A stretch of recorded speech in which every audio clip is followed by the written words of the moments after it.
Santa Cruz Vala or Bullit? Which one would you choose?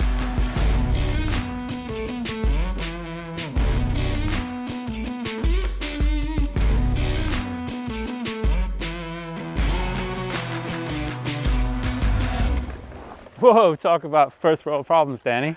Yeah, totally. Living the dream, right? Yeah, but Danny, it's a legitimate question that a lot of people want to know the answer to. Absolutely, and it's not as straightforward as you might have thought. I mean, the bikes look really similar, right? Yep, look really similar, measure really similar. They're big bucks, right? They're big bucks. Yeah, I mean, I've had these bikes in the workshop, I've run the numbers, I've had them out on the trails, I've been shredding, and I've spent a lot of time trying to work out who each bike is for. So Danny, I know you've been sweating the details on these bikes. What are the actual differences on paper in terms of those numbers? So the Vala is a 160 fork, 150mm travel on the rear, MX wheel configuration, and it runs the Bosch Performance CX motor with the 600 watt-hour internal battery. The Bullit is 170 front, 170 rear. It's got MX wheels as well. It's got the same drive unit. It's got the same battery. So Danny, are you saying they're really similar other than in terms of travel, or am I oversimplifying it? They do look really similar, but if you start looking closely, they're actually completely unique frames. And if you have a look down here by the shock mount, the lower shock mount, you can see that the Bullit, there's a it gap sits there. forward of the seat tube, and this one's kind of tighter here, yeah? That's right, and the down tube has more of a belly on it on the Bullit. But Danny, MX wheels and Bosch CX performance motor aren't the only things they have in common, right? No, that's right. They're both category 4E rated. Does that mean hardcore?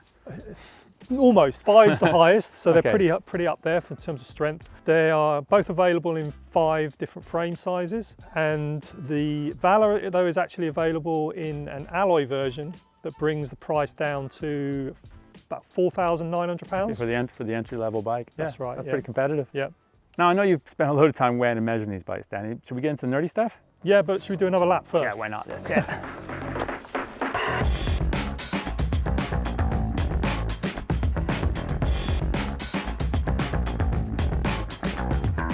I mean, you're right, these bikes do look really similar. But like, are the differences reflected in the numbers? Is there some detail there we can get into? There is, yeah. I mean, they're pretty close in terms of Santa Cruz's kind of published figures. Okay. So when I measured them in the workshop, they're also pretty damn close, but... So what you mean, similar in terms of geos are similar? Similar to what Santa Cruz say, and also similar to each other. Okay. So if I pull out the main differences, the Bullit has a longer reach, has a steeper seat angle, and it has a lower BB. Okay, I mean, yeah, and because it's got more travel, it's going to have a lower dynamic BB height too, right? As well, yeah. And like I should clarify, both of these bikes are size large, right? Yep. So Both you're size comparing large. like with like. Absolutely, absolutely. That's really interesting, Danny, to say like the differences are quite subtle, but like when we were out doing the first day of setup for testing, we both turned around to each other and went, they feel different because the Bullit feels bigger, longer. It feels like it's a bigger bike in terms of travel, but actually when you sit on it, you're like, yeah, this is a bigger bike than the Vala. Yeah, and it is. It's about 10mm longer in the reach. Okay. And also that's reflected in the wheelbase as well. So. Okay, and then it's got a slightly slacker head angle too, so a little bit more in the front center, but you definitely notice, you jump from one bike to the other and there's a shift, isn't there? I mean, it's not a full frame size, but the Bullit feels... It's noticeable. More stretched out, right? Absolutely, yeah.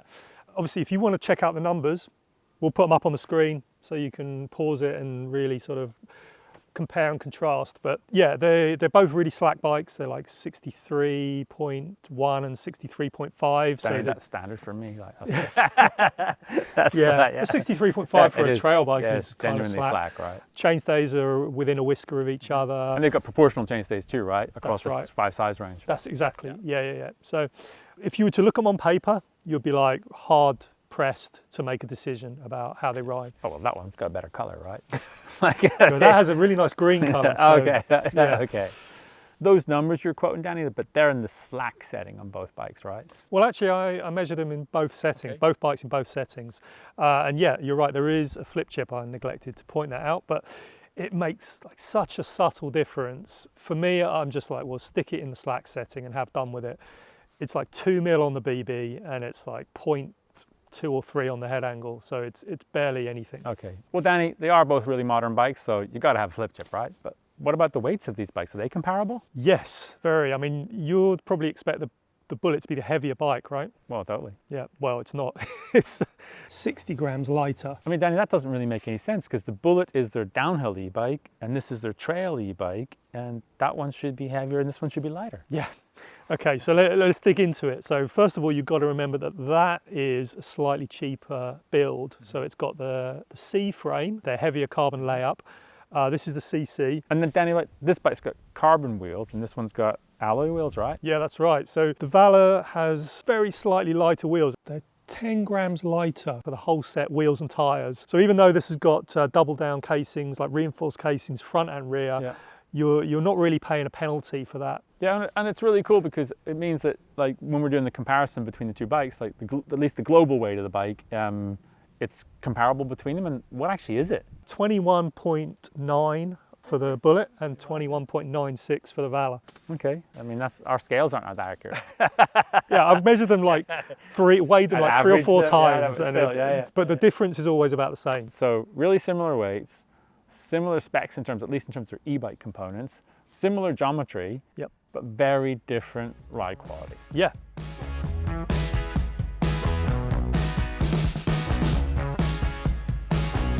Right, Danny, let's get into the meat, what actually makes these bikes ride different. Yeah, so you're talking about suspension, right? Totally. So Santa Cruz has a pretty good suspension calculator on their website.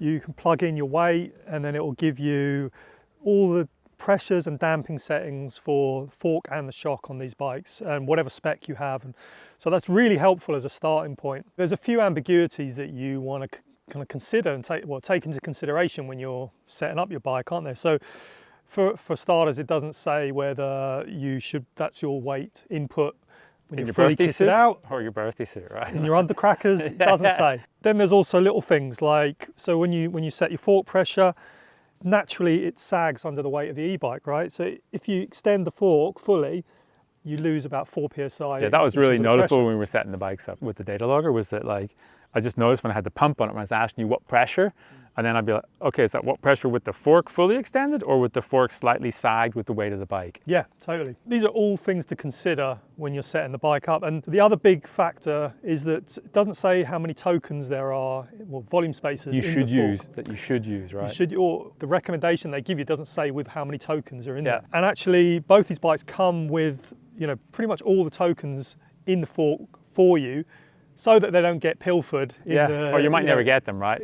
Yeah, it's a guarantee that the rider gets them. But if you don't crack it open, you probably wouldn't know that. So there were 3 tokens in the Bullit and 4 in the Vala. And that's because that's a 170 fork and this is 160 fork, Yeah. and they're both 38s. Exactly. And then in the shock, there's a 0.4 inch spacer Yeah. in the Float X. And then in the Bullit, there are 2 cc spacers, so 4 cc spacers in there. I Yeah, have because no they kind idea. of clip on like this, right, side by side in That's right. the air can, right? I have no idea why they use Imperial for that shock and metric for this shock, but hey, Yeah, I Just mean, to we confuse live maths. in the UK. We're pretty mixed up too, right? That's Like, right. We're not fully on the metric system No. either. Yeah. So what I thought was really interesting when we put the baseline, like Santa Cruz's recommended baseline settings, they were quite a bit firmer than your ride experience settings. that's right. We ended up trying starting out with the Santa Cruz settings and riding that with a data logger. Yeah. And we found we weren't getting in full travel, anywhere Not near even full close. travel. Like not even close. Exactly.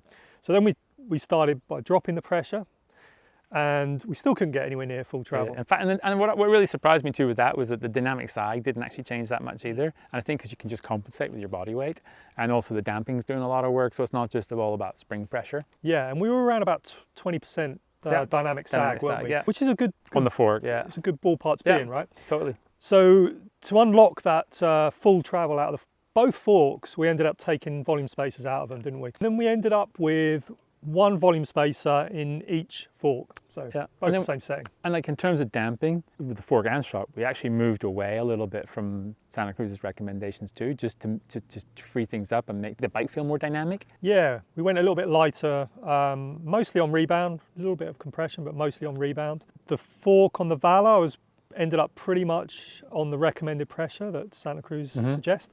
And then on the Bullit was a little bit softer. Yeah, and I think part of that too was also like how the rear suspension behaves on both bikes. Like my first ride on that when we were swapping around doing the testing was like, this bike feels bigger and this bike is plusher. Yeah, So you've got less of that kind of shock push onto the fork, and like the bike felt like you kind of like a little bit more travel to pull through to get it off the ground. So that's why we were trying to speed the rebound up on it a little bit and stuff. But then what's really interesting is why we kind of felt like for your weight, you were a bit out on the settings, the recommendations were a bit out on the fork, but like they were pretty much spot on for the shocks, right?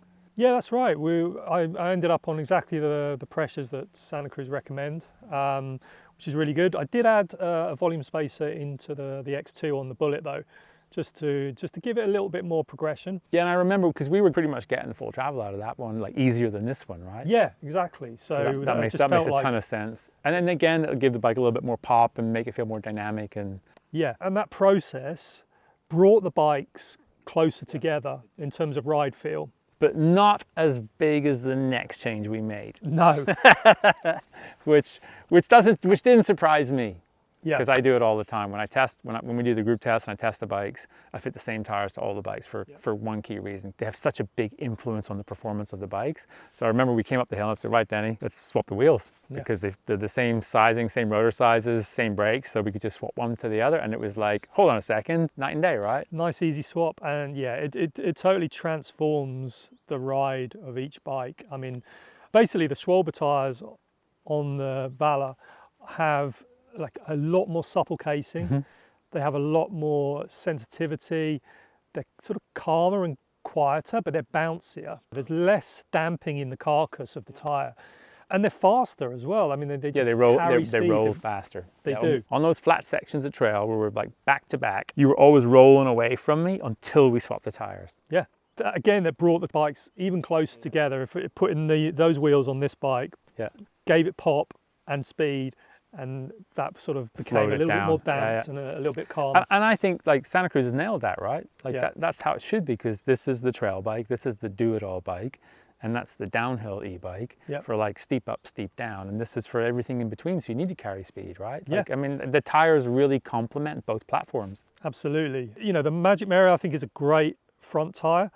I think on the rear doesn't maybe have the edge knob to lean on, particularly on like dry, kind of loose surfaces. It's a bit drifty, isn't it, on the back? Very drifty, and also it doesn't have the kind of braking traction and the climbing traction maybe on loose surfaces. That you'd get on like a classic DHR2 on the rear with a paddle knobs in the middle. Exactly, but they're really good in slightly damper conditions, and also they just transform the feel of the bike, right? They transform the overall feel of the bike's transformed by them. It accentuates the whole kind of trail Vala kind of experience.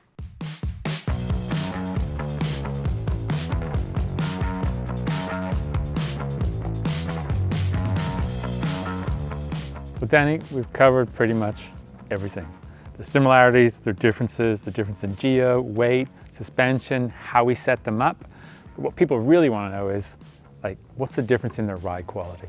In a nutshell, the Bullit is way better on high speed, demanding, chunky terrain, and the Vala is more lively and more engaging on less demanding tracks. I know you're going to say, well, tell me something I don't know, right? But well, that's why you kind of like, I was like, okay, we've got all this way for that. It's like, I know, but then we've come through the fact that they are so similar in so many regards that the fact that they ride so differently on the trail is quite surprising in a way. Yeah. And so I think a lot of the difference is down to, well, there's partly the geo, the actual dynamic geometry rather than the static geometry, and then also the shocks tunes, because the forks are pretty similar, but the shock feels very different on both bikes, and that's what really kind of you notice when you're out in the wilds. And that's what the character of the bike kind of is built around. Those and you have tunes. been out in the wilds, right? I mean, you took these bikes to Scotland.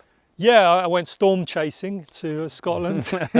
Luckily Storm you missed flurry, it, right? whatever. Well, just about. I was on the fringes. So yeah, I spent a day at Golfie, riding both the bikes. I kept the same wheels on both bikes. I kept the Maxxis carbon reserve wheels. Kind of makes sense, right? Because it can get chunky in places up there. It's kind of DH-y, like another DH kind of tires, right? Yeah. Even with that, the Vala still feels more poppy and more playful.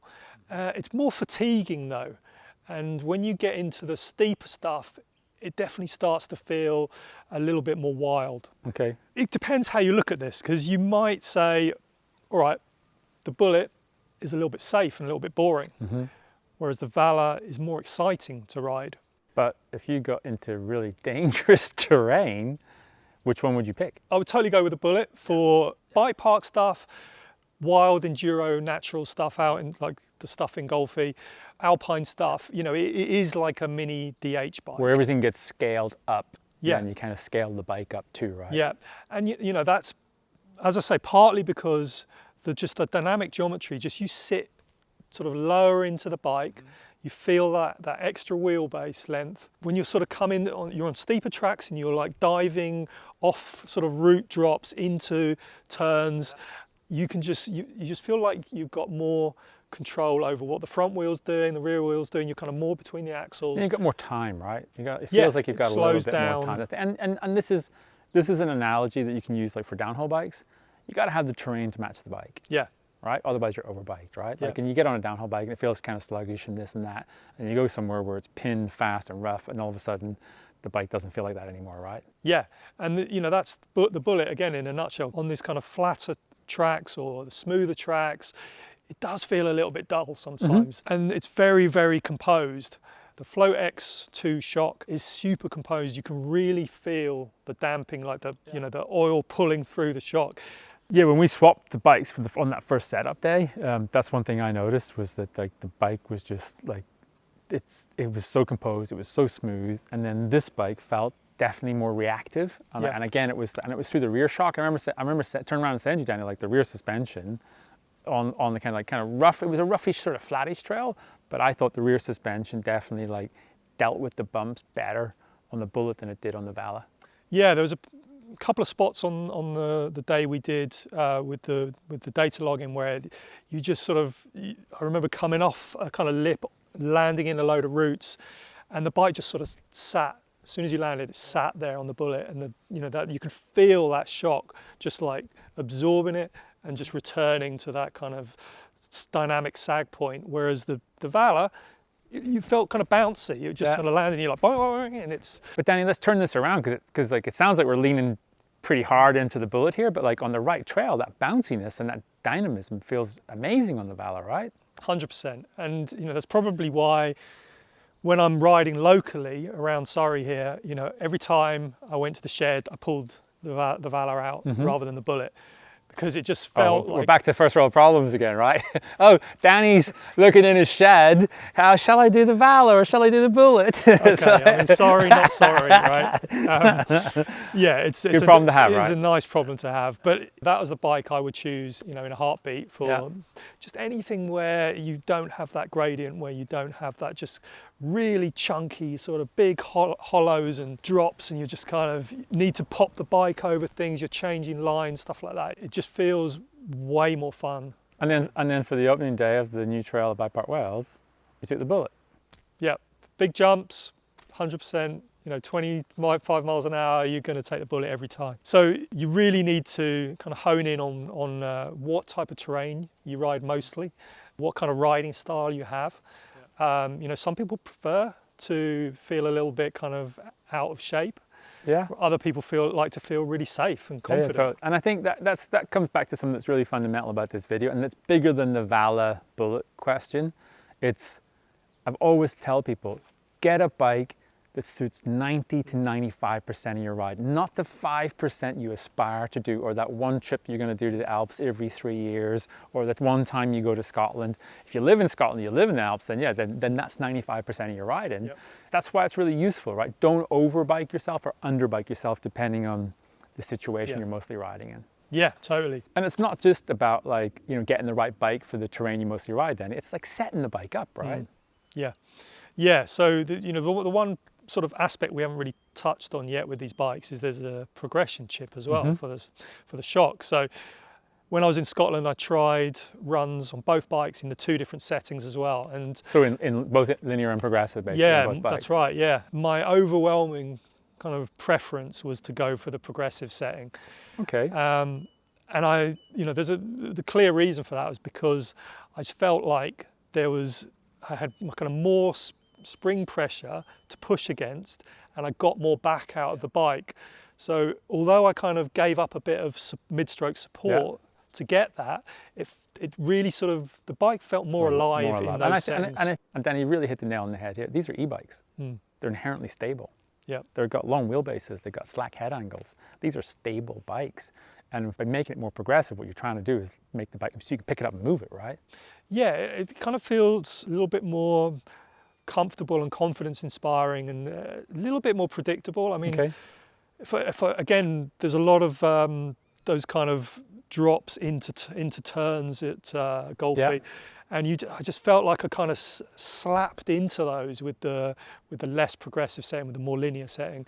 Whereas with the progressive setting, you just kind of you've got a little bit more travel, you got a little bit more. It catches you more on a pillow kind of you've thing. got a little bit more pop Spring out. Okay. And I just really like that feeling. I think it's really nice to have those two options. It is, and it also means that with the Bullit, but actually with either bike, if you want to go to a coil shock, you have the more progressive setting, right? Yeah. So it matches the leverage rate, matches the spring style. Yeah. So on both bikes, I ended up in the progressive setting, in the low geometry position. Okay. Yeah. They both sound like really good bikes, especially if you have them in the right environment. But if you could only leave here today, Danny, with one of those bikes in the back of the van, which one would it be?